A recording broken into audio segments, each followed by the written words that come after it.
नमस्कार दोस्तों, मैं Hardik Patel self talk episode में मैं आप सभी का स्वागत करता हूं।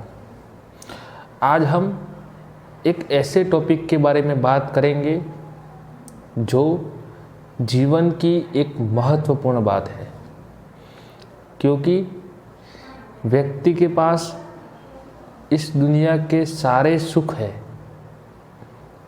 कोई भी व्यक्ति के पास दुनिया की सारी धन संपत्ति भी है, लेकिन वो व्यक्ति तब तक खुश नहीं है जब तक वो अंदर से खुश न रह सके। दोस्तों, आज का जो हमारा टॉपिक है वो खुशी के बारे में है कि हमें खुश कैसे रहना है।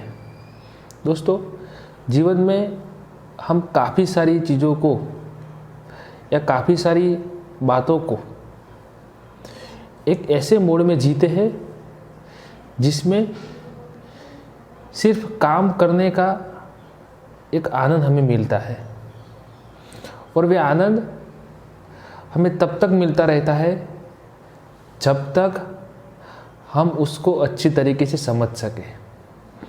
लेकिन कुछ सालों से हमारा जो जीवन है वो इस कदर चल पड़ा है कि जीवन में काम करने का जो असली आनंद होना चाहिए वो गायब हो चुका है। अब हम सोचें कि हम क्या करें जिससे हमें अच्छी तरीके से सुख मिल पाए, अच्छी तरीके से हमें आनंदित हो सके हम। दोस्तों, आनंदित रहने के लिए हमें अपने माइंड को कुछ चीज़ों के लिए तैयार करना होता है। अगर हम समझे तो पहली बात है कि हम किसी भी अवस्था में या किसी भी सिचुएशन में किसी से तुलना मत करें। अगर हम किसी से तुलना नहीं करते हैं तो हमारे जो खुश रहने की जो रैंकिंग है वो अधिक होती है, ज़्यादा होती है। दूसरी बात है कि हमारे पास जो कुछ भी है, चाहे वो कम है या ज़्यादा है, अगर हम उन बातों को ध्यान में रख कर के चलेंगे कि अगर ज़्यादा है तो ज़्यादा है, कम है तो कम है, इससे हमारे वैयक्तिक जीवन में एक प्रकार से कहे कि हमारे आंतरिक जीवन में कोई भी फर्क नहीं पड़ना चाहिए। क्योंकि जीवन की जो रेखा है वो कभी ऊपर तो कभी नीचे जाती है। इसलिए हमें अपने पास जो चीज़ें हैं उसके साथ सुख को जोड़ना नहीं है। हर पल अगर हम सुख का एहसास करेंगे, अपने अस्तित्व का आनंद लेंगे, तो हम अच्छी तरीके से खुश रह पाएंगे। तीसरी बात है कि हमें किसी भी सिचुएशन में कुछ न कुछ सीखते रहना है। आज का ये ज़माना भाग दौड़ बड़ा है।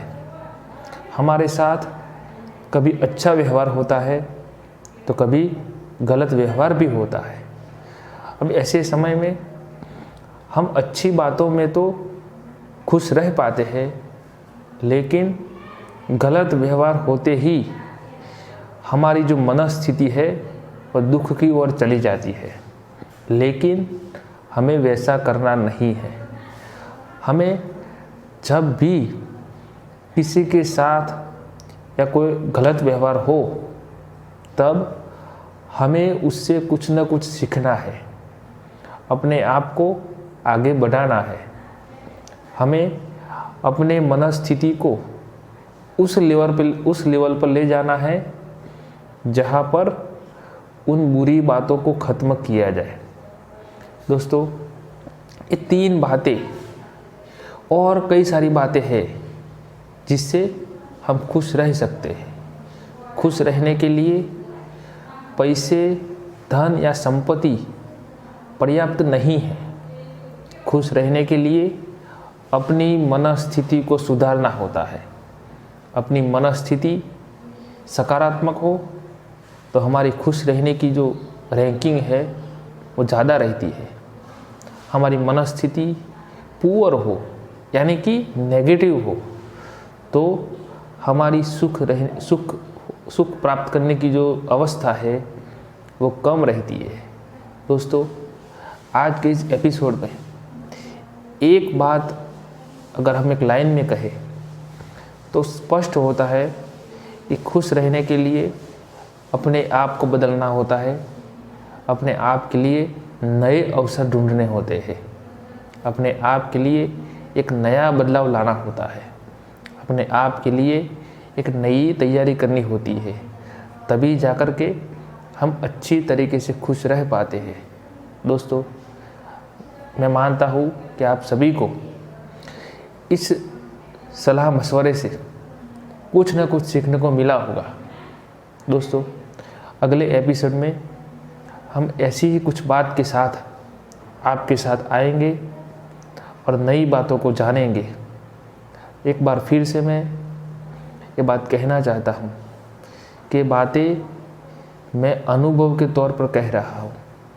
ये बातें कहाँ पर लिखी है और मैं बोल रहा हूँ वैसा नहीं है। इस बातों का एहसास मेरे खुद के साथ जुड़ा हुआ है और इसलिए जब खुद के साथ जुड़ा हुआ अनुभव किसी के साथ शेयर करने का अवसर मिलता है तो वे 100% सत्य की तरह होता है। दोस्तों, आप सभी का बहुत बहुत धन्यवाद। इस वीडियो को लाइक कीजिए, शेयर कीजिए और अपने जीवन में बदलाव लाइए। तब तक आप सभी का बहुत बहुत धन्यवाद।